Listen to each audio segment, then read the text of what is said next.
దేశానికి జమ్మూ కాశ్మీర్ ఎంత అందమో ఈ జంగాము ఆదిలాబాద్ ఎంటర్ అయిపోయి పోరాటం చేసినటువంటి కుమ్రం భీం గడ్డకు మొదలైనటువంటి జంగాం అంత అందం. నిజంగా జంగాం ప్రజలకి, జంగాంలో ఉన్నటువంటి ప్రతి ఒక్కరికి నేను పేరు పేరున ప్రత్యేక ధన్యవాదాలు తెలియజేస్తున్నాను.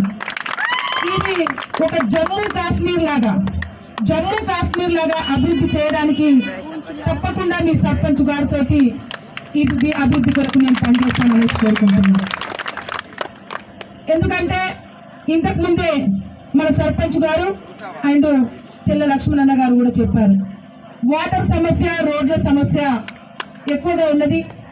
ఇది ఈ జైనూర్ మండలంలోనే 2వ గ్రామ పంచాయతీ అని కూడా చెప్పడం